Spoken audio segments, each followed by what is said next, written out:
ये इस चैप्टर की पहली एग्जांपल देखें। ये अल्फाज हैं, when 2 mole of hydrogen and 1 mole of oxygen, नीचे रिएक्शन दिया हुआ है at 100 degree centigrade and 1 torr pressure react to produce 2 moles of gaseous water. तो 484.5 kilo joule energy are evolved. What are the value of delta H and delta E? अब ये जो उसने value दी है 484.5 किलो जूल पर मोल, ये actually 2 मोल की value है। हमने चूँकि 1 मोल की निकालनी है तो इसलिए सिंपली देखें क्या किया है कि 2 से तकसीम कर दिया है और जवाब आ गया है 242.2 किलो जूल पर मोल। क्योंकि हीट खारिज हुई थी इसलिए साथ मनफी का निशान है, minus sign shows that the reaction is exothermic for the production of 1 mole of water. ये जो हमने पहली चीज़ निकाली है ये है डेल्टा एच, फिर है डेल्टा ई। इसके लिए हमने पिछला जो लेक्चर है एंथैल्पी, उसको अगर आप देखें तो उसमें हमने क्या कहा है कि delta H is equal to delta E जमा पी डेल्टा वी, और पी भी बराबर है एन आर टी। अब जब हमने यहाँ डेल्टा लगाना है तो यहाँ भी डेल्टा आ जाएगा और क्या होगा, पी डेल्टा वी बराबर है delta N R T. Delta N क्या है? मोल्स ऑफ द प्रोडक्ट नफी मोल्स ऑफ द रिएक्टेंट। अब देखें पानी के कितने मोल हैं? 2, और हाइड्रोजन ऑक्सीजन के कितने मोल हैं? 3। तो 2 नफ़ी 3 नफ़ी 1। आर जो है ये हमारा गैस कांस्टेंट है और इसकी वैल्यू है 8.3143 किलो जूल पर मोल। किलो जूल पर मोल नहीं, जूल पर केल्विन पर मोल, जूल पर केल्विन पर मोल। अब टेम्परेचर उसने कहा है 100 डिग्री है, इसमें 273 जमा करें तो ये आ जाएगा 373 डिग्री सेंटीग्रेड। अब ये हमारा फार्मूला है पी डेल्टा वी बराबर है डेल्टा एन आर टी। अब देखें डेल्टा एन की वैल्यू है -1, आर की वैल्यू है 8.3143, टेम्परेचर है 373, ये वैल्यू आती है 3100 जूल। अब ये जूल में है, किलो जूल में बदलने के लिए 1000 से तकसीम करें तो जवाब आ गया 3.10 किलो जूल। फिर ये 2 मोल की है, हमने 1 मोल की निकालनी है, फिर इसको 2 से तकसीम कर दें तो 1.15 किलो जूल पर मोल आ गया। अब इधर से आप देखें कि ये इसी फार्मूले से हमने क्या निकाला है, ये डेल्टा एच का फार्मूला है। अगर डेल्टा ई निकालना होगा तो डेल्टा एच नफ़ी पी डेल्टा वी।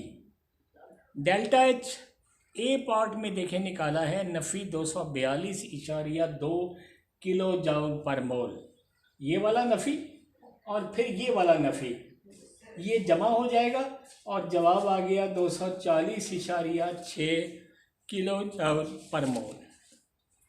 इसके बाद कुछ एंथैल्पीज़ की वैल्यूज़ दी, कुछ एंथैल्पीज़ की तारीफ़ें हैं। सबसे पहले है एंथैल्पी ऑफ रिएक्शन। जैसा कि नाम से जाहिर है किसी रिएक्शन में क्या होता है कि रिएक्टेंट के मोल्स अमल करते हैं और प्रोडक्ट के मोल्स बनते हैं। तो इस अमल में जो हीट खारिज होगी या हीट जज़ब होगी, दोनों में से कोई सूरत हो सकती है, तो उस वक़्त जो हीट की वैल्यू होगी उसको कहेंगे एंथैल्पी ऑफ द रिएक्शन। अगर एक्सोथर्मिक रिएक्शन है तो उसमें देखें पहली जो सूरत है एक्सोथर्मिक रिएक्शन, उसमें रिएक्टेंट की वैल्यू ज़्यादा होती है और प्रोडक्ट की वैल्यू कम होती है। ये आप देखें कि रिएक्टेंट की वैल्यू H1 है और प्रोडक्ट की वैल्यू H2 है। तो enthalpy of the product is less than that of reactant. Since the system has lost heat, we can say that enthalpy change delta H is negative. जबकि endothermic reaction ये साथ ही देखें लिखा है, इसमें प्रोडक्ट की वैल्यू ज़्यादा होती है रिएक्टेंट से। जब रिएक्शन फॉरवर्ड डायरेक्शन में जाता है तो H1 से H2 की वैल्यू ज़्यादा होती है। तो एंडोथर्मिक रिएक्शन में enthalpy of product is greater than that of reactant and enthalpy change is positive. तो एंथैल्पी ऑफ रिएक्शन क्या है? Enthalpy change which occur when certain in number of moles of the reactants as indicated by the balanced chemical equation react together completely to give the product under standard condition और temperature 25 degree centigrade और 1 atmospheric pressure, ये दो जो हैं ये standard condition है for enthalpy measurement. तो all the reactant and product must be in their standard physical states. ये देखें हालतें साथ लिखी हैं, H2 gas, O2 gas, H2O liquid, और यूनिट्स होती हैं किलो जूल पर मोल। एंथैल्पी ऑफ फॉर्मेशन, जब एक मोल कंपाउंड अपने एलिमेंट से बनता है तो इस अमल में जो एंथैल्पी चेंज है at 25 degree centigrade and 1 atmospheric pressure, उसको कहते हैं enthalpy of formation. The enthalpy of formation of the compound is the amount of heat absorbed or evolved when 1 mole of the compound is formed from its element. इसको किससे जाहिर करते हैं? Delta H not F से। All the substances are in their standard physical state and reaction is carried out under standard condition, और वो हैं 25 degree centigrade, 298 kelvin and 1 atmospheric pressure, unit वही हैं किलो जूल पर मोल। ये रिएक्शन दिया है Mg सॉलिड जमा हाफ ऑक्सीजन MgO, हालतें साथ देनी हैं, अगर हालतें नहीं देंगे तो इस चैप्टर में नंबर पूरे नहीं मिलेंगे। मैग्नीशियम ऑक्साइड बना और वैल्यू है 692 किलो जूल पर मोल। इसी तरह carbon react with oxygen to form CO2, value है 393.7 किलो जूल पर मोल, एनर्जी इज रिलीज, और ये है delta H formation of CO2। इसके बाद है एंथैल्पी ऑफ एटमाइजेशन। जब एक मोल गैसियस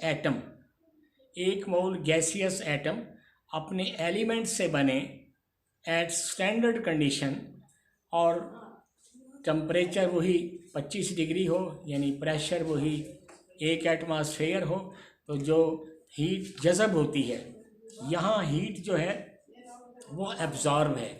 इससे पहले दोनों में हीट खारिज भी होती है, जज़ब भी होती है, दोनों सूरतें होती हैं, लेकिन यहाँ हीट जज़ब होती है। तो enthalpy of atomization of an element is defined as amount of heat absorbed when 1 mole of gaseous atoms are formed from the element under standard condition। इसको जाहिर करते हैं H नॉट AT से, जैसा कि standard enthalpy of atomization of hydrogen is given below. A wide range of experimental techniques are available for determining the enthalpies of atomization of the element. इसके बाद हम थोड़ा सा 11वां चैप्टर देखते हैं, और उसमें जो हमने अगला टॉपिक देखना है वो है हाफ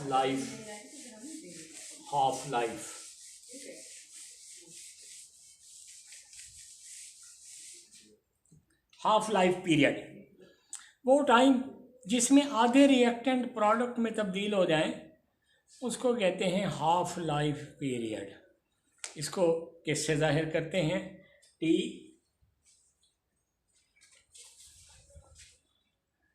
हाफ, और ये अगर इसके लिए फार्मूला है कि ये डायरेक्टली प्रोपोर्शनल है इनिशियल कंसंट्रेशन ए इनिशियल कंसंट्रेशन है और इसकी ताकत है order of reaction -1, order of reaction -1। ये एक जर्नल फार्मूला है ये हाफ लाइफ पीरियड के लिए। अगर ये फर्स्ट ऑर्डर रिएक्शन है तो क्या होगा, डायरेक्टली प्रोपोर्शनल टू 1/A0, क्योंकि 1 नफी 1, ओ यार वो गिर गया नीचे। हो